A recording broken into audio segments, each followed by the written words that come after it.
Merhaba güzelliklerim, hoş geldiniz. Ben de size bu güzellikle geldim yine bugün. Yine çok güzel ve farklı bir bebek yeleği yaptım size ve birlikte örmek için de tek tek anlattım. Bakın şöyle bir örnek yaptım. İki renk kullandım. Bakın şöyle içten ve dıştan aynı şekilde gözüken bir örneğimiz var. İstediğiniz yüzünü düz yüzü yapabilirsiniz. Nereyi beğeniyorsanız. Etek kısımlarında bakın şöyle bir uygulama yaptım ve çok hoş durdu. Güzel durdu. Bunu gol biyelerinde de değerlendirebiliriz. O şekilde de yapabilirsiniz. Daha farklı durabilir. Şöyle yumuşacık 6 aydan 1 yaşa kadar 4-5 aylıkken başlarsınız. Bebek büyür, yelek büyür diyerek devam edersiniz. Şöyle göstereyim. 2 tane ip kullandım. Bakın bir ipten şu mor koyu mordan bakın eflatun ipimden şu kadar kaldı. Açık olandan da daha fazla kaldı. Çünkü onu az kullandım. Hani bu ipinizin çok olmasına gerek yok. Çünkü yarıdan daha az gitti. Ya da yarısı gitti diyelim ama yarısı gitmedi yani. Az kalmış bir ipinizi de böyle değerlendirebilirsiniz. Bebek iplerinin hepsiyle olur. Ben bu polosu Sandy Baby ipi ile ördüm. Çünkü tığ ile örmeye çok uygun. Yumuşacık örgüm düşüyor. Alırken iplerinizi yumuşaklığına dikkat edin. Yumuşak bir ip olması gerekiyor. Tığım 3 numara 3 milim bir tığ kullandım örgüm boyunca. Pomponlarımı aparatla yaptım. Zincirimi iki kat ipimi iki kat yaparak çektim. Şöyle aparatla yaptığınızda bakın bu şekilde kolay oluyor. Şu aparatlardan bakın böyle bunu buraya takıp iki tarafına da sardığımızda şöyle bakın rahatlıkla buraya sarıp burayı kapatıp tekrar buraya sarıp kesip bağladığımızda bu şekilde çıkıyor. Biraz da düzeltme yaptığınızda düzgün bir pomponlarınız olacaktır. O zaman ne yapalım? Haydi örmeye başlayalım. 2 tane ip, 3 milim bir tığ ve sevginizi de alın gelin birlikte örelim. Evet, önce ipimizle tığımızı buluşturalım. Şöyle. Ve zincirimizi çekelim. 73 tane zincir çekelim. 5, 6, 7, 73 tane zincirimi çektim. Tığıma ipimi aldım. Buradan 3 zincirimizi sayacağız. Bakın 1, 2, 3, 4. zincire batacağız. Şöyle. Ve 2 kere de çekerek bir trabzan. Sıradaki zincire bir trabzan. Sıradaki zincire bir trabzan. 11 tane bu şekilde trabzanımız olacak. Yaptığımız şu zinciri de sayacağız. Bakın bu 1, 2, 3, 4, 5, 6, 7, 8, 9, 10 ve 11. Bu ilk önümüz bizim. Şöyle. Bir tane zincir çektim. Sıkı çekiyorsanız 2 tane çekin. Şöyle. Son battığım trabzanla aynı yere batarak bakın hem bir köşeyi oluşturmuş olduk hem de kolun başlangıcına girdik. Bununla birlikte 14 tane trabzan olacak. 2, 3, 4, 5, 6, 7, 8, 9, 10, 11, 12, 13 ve 14. Bakın şöyle. Bu da ikinci golun birinci golumuz. 14 tane. Yine 1, 2. Bu zincirleri biraz sıkı çekin. Hani bir zincirden bir zincir biraz az gibi, iki zincir biraz fazla gibi oluyorsa sıkı çekin. Şimdi son battığım yere batırıp yine bir trabzan yaptım. Bununla birlikte 20 tane trabzan yapacağız. 2, 3, 4, 5, 6, 7, 8, 9, 10, 11, 12, 13, 14, 15, 16, 17, 18, 19 ve 20. Bakın. Bu da arka için ayarladığımız trabzanlarımız. 1, 2 zincir çektim. Şimdi ikinci gol yerimizi ayarlayacağız. 20. yani bu son battığım trabzana batırdım ve başlayacağım. 1, 2, 3, 4, 5, 6, 7, 8, 9, 10, 11, 12, 13 ve 14. 14 tane trabzanımı yaptım. 1, 2 zincir. Son battığım yere batırarak şimdi de 11 tane ikinci ön için trabzan yapacağım. 2, 3, 4, 5, 6, 7, 8, 9, 10 ve 11. Ben zinciri biraz fazla çekmiştim ne olur ne olmaz diye. Ve ikinci önümü de tamamladım. Şöyle göstereyim bakın. 11, 14, 20, 14 ve 11. 2, 4, 6, 8, 10, 12, 14. Biraz gözüme kısa gibi göründü. Şimdi burada zincirimin fazlasını keser alırım. 1, 2, 3. Örgümü çevirdim. Bu trabzanlara birebir batarak sadece 2 zincir çektiğimiz yerde artışlar yapacağız. Bu zincir şu birinci trabzan. Bakın buna hiçbir zaman batmayacağız. Şuna. İkinci gözükene bakın buna değil buna batarak zincirime kadar birebir batarak gideceğim.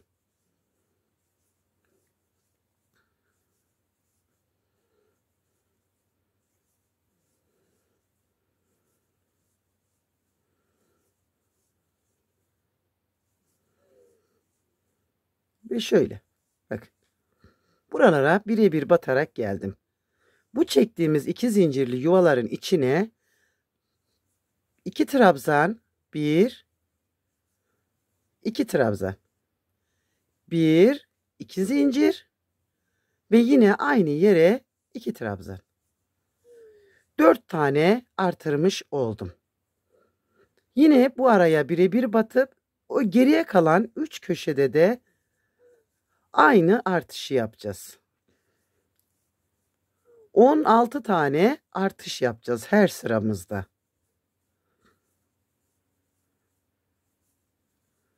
Bakın benim bu ördüğüm ip böyle orta kalınlıkta, çok kalın bir ip değil. Yani tığ işine çok uygun bir iple örüyorum ben. Başta da göstermiştim. İpim tığ işine göre mükemmel duran bir ip. Ne çok kalın ne de çok aşırı ince. Güzel oluyor. Şurada bir kere daha göstereyim bakın. 2 zincirli yuvanın içine 1, 2 trabzan. 1, 2 zincir.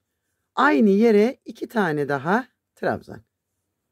Bakın bu köşede yaptığım işlemin aynısını bu köşede yaptım. Bunda da aynı işlemi yaparak sıramı tamamlayacağım. Çok kolay bir roba başlangıcıdır bu. Hiç bilmeyenler bile rahatlıkla yapabilirler. Bebeğiniz 3-4 aylıkken giydirmeye bir başlarsanız 1 yaşına kadar rahatlıkla girer. Yani 0-1 yaş arası için gayet uygun bir ölçü bu. Ama bebeğiniz daha tombuldur.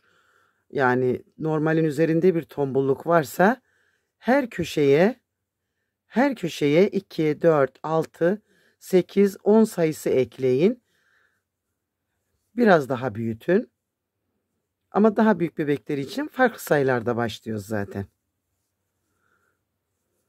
Şöyle bunu bir kere daha göstereceğim. Çünkü hep bunu yapacağız. Robamızı büyütene kadar sadece 2 zincirli yerlerde 2 trabzan, 1, 2 trabzan, 1, 2 zincir, 2 trabzan.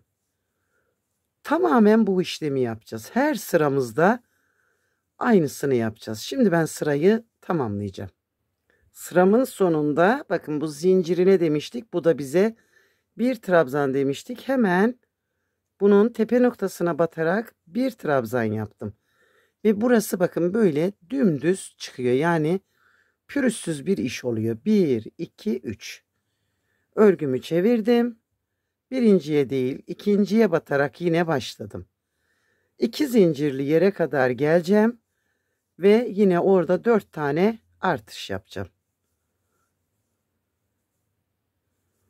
Buraları bakın hiç atlatmadan geldim. Bu bölümleri atlatmadan yaparsanız geri kalanını kolaylıkla yapabilirsiniz. Şöyle. Bakın geldim. Yine 2 zincir var. Ne yapacaktık? 2 trabzan. 1, 2 trabzan. 2 zincir. 2 trabzan. Robamızı bu şekilde büyüteceğiz. Evet bakın. Alt sırada ne yaptıysam burada da aynısını yaptım. Robamızı büyütene kadar aynı büyüklükte artırmalar yapacağız. Evet. Şimdi burada da aynısını yapacağım. Burada da. Devam edelim. Evet güzelliklerim. Bakın robamı ördüm. Şöyle bakın. Şöyle göstereyim. Mükemmel bir şekilde çıktı. Şimdi ben bunu 4, 5, 6 aylıkken giydirilebilmesi için 9 sıra yaptım.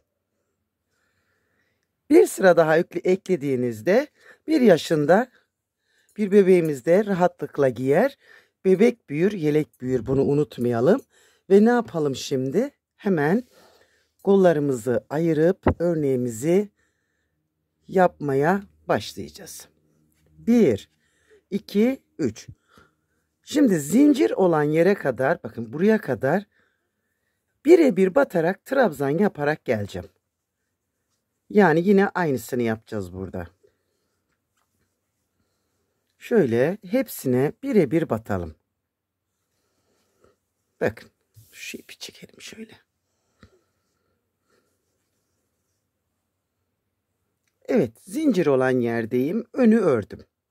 Burada kolları bırakacağız. Şimdi bu zincirimin içine şuraya 2 tane trabzan. 1 ve 2. Bakın şöyle. 1, 2, 3 zincir çektim. 2 trabzan yaptım zincirin içine ve 3 zincir çektim. Kolu bıraktım. Arkaya geldim. Bakın öbür zincirime. Buraya zincirin içine 2 trabzan yapacağım. Şöyle. Şimdi öteki zincirime kadar yine birebir batarak burada ilerleyeceğim. Evet zincirimi gördüm. Bakın arka bu şekilde. Şimdi yine buranın içine 2 tane trabzan. 1 ve 2. 1, 2, 3 zincir. Kolu bıraktım. Bakın geldim. Ve son köşemi de elime aldım. Buraya 2 trabzan ve bizim kol yerlerimiz de ayrılmış oldu. Şimdi sıramın sonuna trabzanlar yaparak ilerleyeceğim. Birebir batarak gidelim. Evet, sıram tamam. Bir zincir çekip çevirdim örgümü. Bu sırada sık iğne yapacağız. Bakın, birinciye de battım hemen. Şöyle. Çok sıkı yapmayın. Aman diyeyim, yoksa bakın bu sık iğneler bazen çok sıkı yapılıyor ve germe yapar. Yani örgünüz bozulur. Bakın, çok rahat bir şekilde örün. Sıkı örüyorsanız mümkün olduğunca tığınızı çekebileceğiniz şekilde, tabii şimdi mesela bu incelikte bir ip 3, 2,5, 3 ya da en fazla 3,5 milimle çekilir. Ama da hani 4 milimle dener, sıkı örenler 4'te de bir denesin. Eğer ki hani sıkı örerse. Çünkü bazılarını biliyorum. Önceden verdiğim kurslardan, bu örgü ayakkabılardan, patik kurslarından biliyorum. Taş gibi örüyorlar, böyle batamıyor. Yani yaptığı sık iğneye, buraya ilmeğe batamayanları bile gördüm ben. O yüzden bebek örgülerinde kesinlikle sıkmayacağız. Şimdi burada 3 tane zincir çekmiştik ya. Bakın şurada. Boşluktan batıp buraya 3 sık iğne yapacağız. 1, 2, 3. Şöyle. Ve yine devam edeceğiz. Bu kadar.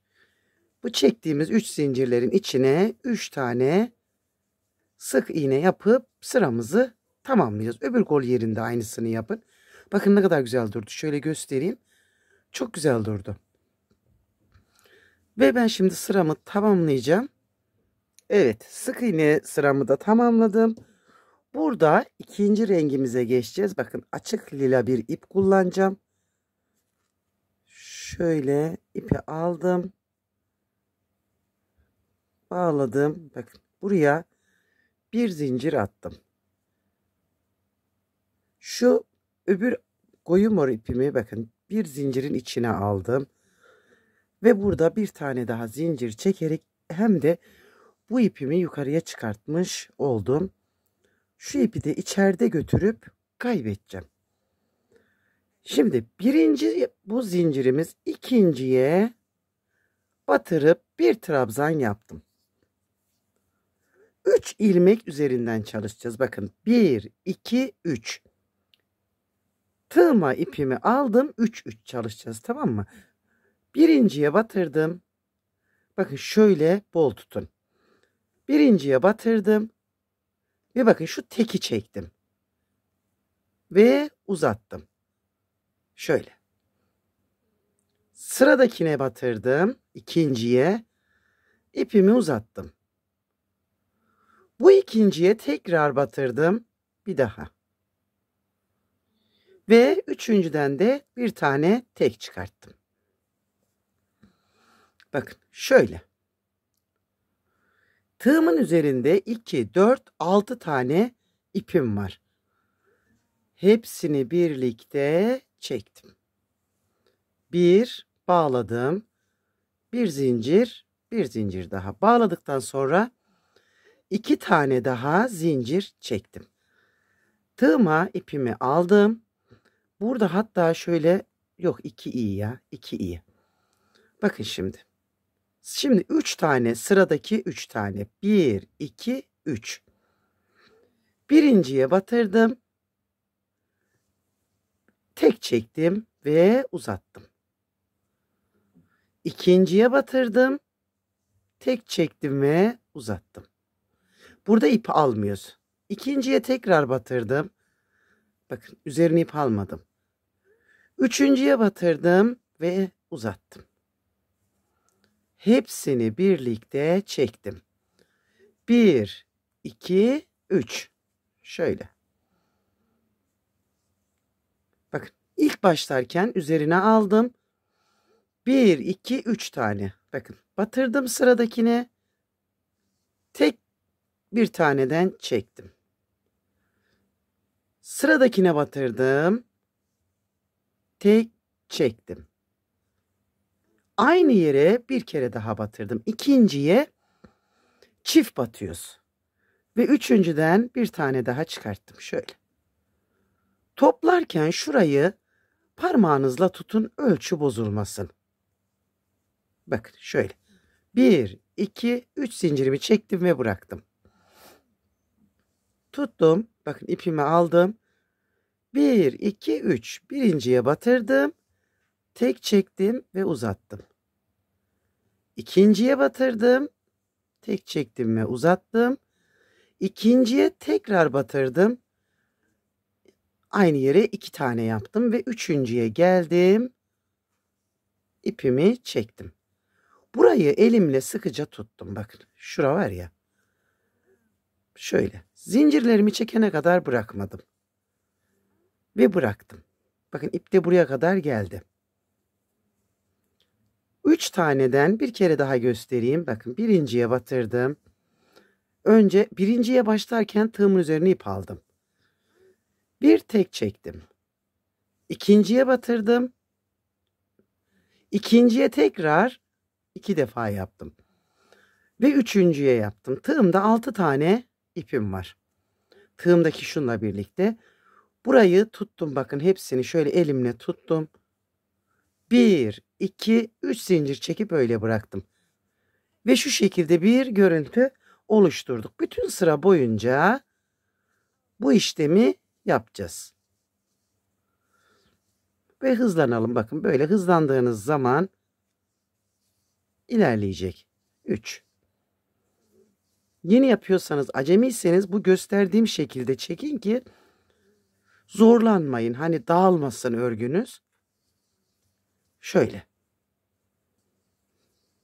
1, 2. Bakın ne kadar kolay çekiliyor böyle. Tuttum. Şurayı bak. Özellikle şu sondakini tutun. Bozmasın diye. 2 ve 3. Bakın. Bıraktığınızda hepsi aynı boyda ve kabarık bir şekilde çıkacak. Hadi tamamlayalım sırayı. Evet arkadaşlar, bakın sıranın sonuna geldiğimizde oldu ki bir eksik yaptınız ya da fazlanız var. Burada mesela ayarlama yapabilirsiniz. Şu an bizimkinde eksik yok. 3-4 tane kaldı sonda. Oldu ki sizinkinde 3 tane kaldı. Aynı yerden çift çift çıkartarak örneğe dengeleyebilirsiniz. Yani sökmenize, aman ne yapacağım demenize gerek yok. Şimdi sonuncu örneğimi de bakın yaptım. Şöyle. Dediğim gibi orada bir ufak bir hile yaparak bir zincir çek, 2 zincir çektim, burada sıra sonundayım ve buraya bir tane tek trabzan yaptım. Bir zincir çektim, örgümü çevirdim. Bu sıramızda sık iğneler yapacağız. Şimdi şu birinci trabzan yaptım ya, bunun üstüne bir sık iğne. Bu zincirin içine, bakın başlangıçtaki zincirin içine, boşluğa bir sık iğne. Bu topladığımız yerler var ya, bu topladığımız yerin tam tepe noktasına bir sık iğne. 2 tane boşluğun içine 1, 2. Topladığım yerin tepesine bir sık iğne. Arada sesler geliyor. Benim gelin eline tıraş makinesini almış, benim oğlanın sakallarını kesiyor zorla. Açık dedikodu yaptım. Onların sesleri geliyor. Şimdi 2 zincirin içine 1, 2 sık iğne. Topladığım yerin tepesine bir sık iğne. 1, 2 zincirin içine, bir topladığım yerin tepesine. Şimdi böyle bu sıramız bu. Yani örneğimizin ikinci sırası.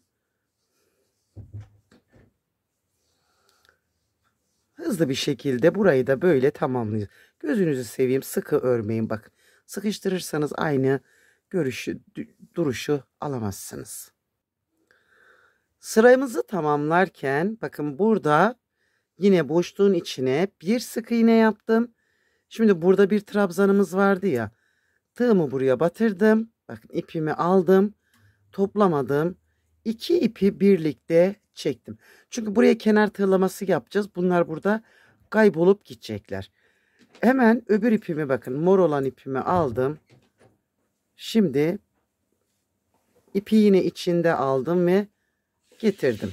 Şöyle geriye çevirdim ve birinciye yine trabzan yapacağım. Şu. Ve örneklerimizi aynı şekilde kurarak ilerleyeceğiz. 3 tane sık iğne üzerine. Birinciye bakın üzerine ip alarak batırdım. Çektim.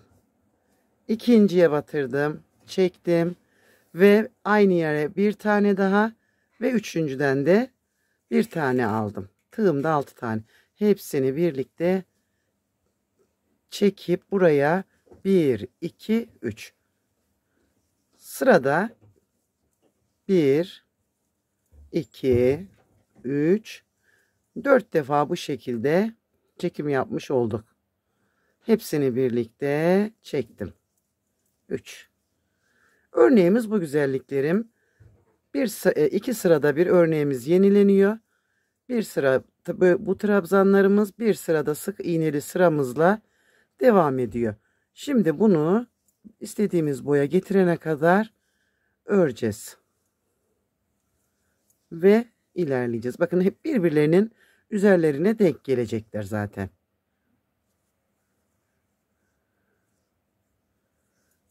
2, 3. Örelim ve tamamlayalım. Güzel bir yeleğimiz olacak gibi gözüküyor değil mi? Evet arkadaşlar 9 örnek yaptım ben. Bu 9 örnek boyu hani yeterli. Çok uzun olsun istemiyorum. Normal bir boyda olacak. Şöyle göstereyim. Açık renk örneğimi yaptım. Şimdi koyu renk ipimin olduğu yerdeyim ve eteklerini yapacağız. Şöyle bakın şimdi burada bu sırada sık iğne sıramı da yaptım. Bir sıra trabzan yapacağız. Bütün sık iğnelere tek tek batarak trabzanlar yapacağız. Sıra sonuna kadar. Şöyle. Bütün sık iğnelere teker teker batarak sıramızı tamamlayalım. Evet bir sıra trabzan yaparak geldim. Şimdi bir iki zincir örgümü çevirdim. Şimdi bu sırada hiç trabzan tepelerine batmayacağız. Bakın şuradan ikinci trabzanın boşluğundan batırdım. Trabzanın tepesine değil boşluğuna bakın. Trabzanı tığımın üzerine aldım. İpimi içinden geçirdim. Bir iki defa da çektim. Tekrar ip aldım. Sıradaki trabzanı tığımın üzerine aldım. Bakın.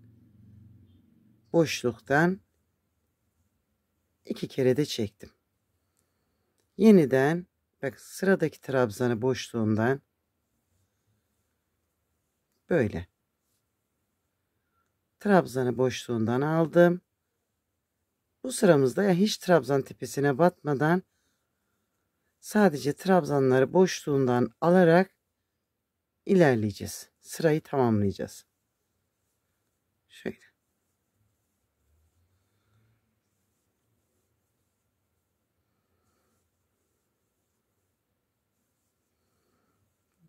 Bakın ön taraftan şöyle bir görüntü oluşturdu. Bu sırayı tamamlayalım.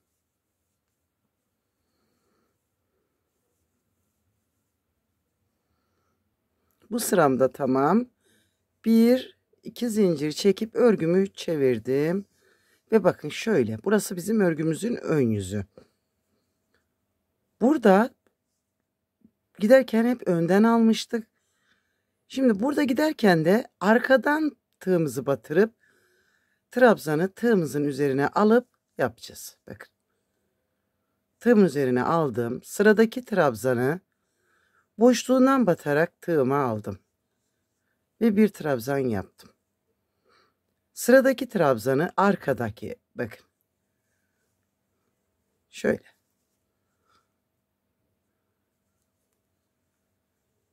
Ve bu. Arka sıradayız ve arkadan alacağız. Şöyle.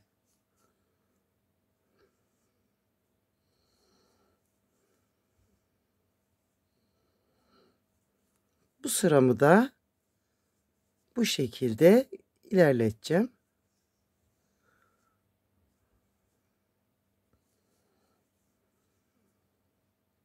Evet, bakın böyle oldu. Şimdi bir iki zincir çekip bu sefer yine arkadan devam edeceğiz. Bakın. Burada da önden alacağız yine. Şu şekilde. Bu bizim son sıramız. Bunu da böyle yapıp devam edeceğiz. Bakın. Teker teker yine hepsinden arka taraftan alarak ilerleyeceğiz. Tamamlayalım bu sırayı da. Evet, bakın. Burası tamam. Ön yüzde 3 tane çizgi oluşturduk. Şimdi burayla buranın aynı gözükmesi için bakın. Trabzanların ara boşluklarına sık iğneler yapacağız. Şimdi şu ara boşluğa gireceğiz ve bir sık iğne. Tepelere batmayacağız. Ara boşluklarına. Bakın şu aradaki iki trabzan arasındaki boşluğa. İki trabzan arasındaki boşluğa sık iğne yapacağız. Şöyle. Bakın. Şimdi şöyle baktığımızda bu iki aralık eşit gözükecek. Trabzan aralarındaki boşluklara sık iğnelerimi yaparak sıramı tamamlayacağım.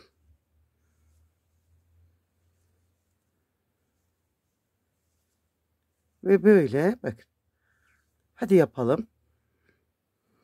Evet, bakın. Etekleriyle işimiz bitti.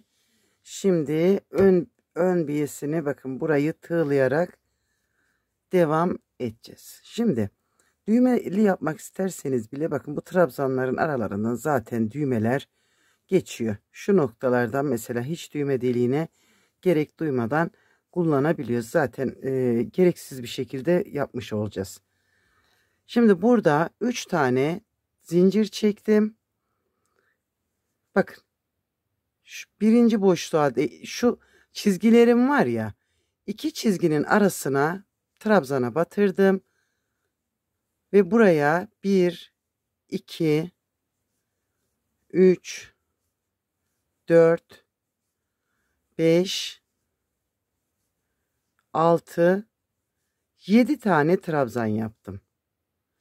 Hiç zincir çekmeden öndeki trabzana bir sık iğne ile bağladım. Aldım tığıma yine ipimi, bakın burada şurada boşluğum var. Bu boşluğun içine yine 7 tane trabzan, 2 3 4 5 6 ve 7. Bakın. 7 tane trabzanı yaptım. Sıradaki boşluğun içine bir sık iğne ile bağladım. Yine sıradaki boşluğun içine geldim. 7 tane trabzan. 2 3 4 5 6 ve 7. Sıradaki boşluğun içine bir sık iğne ile bağladım ve bakın öndeki görüntüm bu şekilde ilerleyecek. Sıradaki boşluğun içine 7 trabzan, 2 3 4 5 6 ve 7. Sıradaki boşluğun içine bir sık iğne. Ve böyle bu sırayı yukarıya kadar tamamlayacağız. Evet, bakın ön böyle bu şekilde çıktı. Şimdi yakadayız. Bakın yakayı isterseniz aynı örnekten yapabilirsiniz böyle. İsterseniz de bakın şimdi şurada bir zincir çektim. Trabzanı ön boşluğundan aldım. Şöyle. Bir taneyi arkadan boşluğundan aldım. Bir taneyi önden aldım. Bir taneyi arkadan alarak buraya böyle minik bir lastik yaparak da yakayı geçebilirsiniz. Ya da sık iğne yapabilirsiniz. Bakın ben böyle götüreceğim burayı şimdi. Yaka da böyle olsun. Şöyle bakın. Ön böyle, yakamız lastikli. Tekrar öbür önü de aşağıya doğru bitireceğim. Şuradaki V'yi bıraktım. Böyle.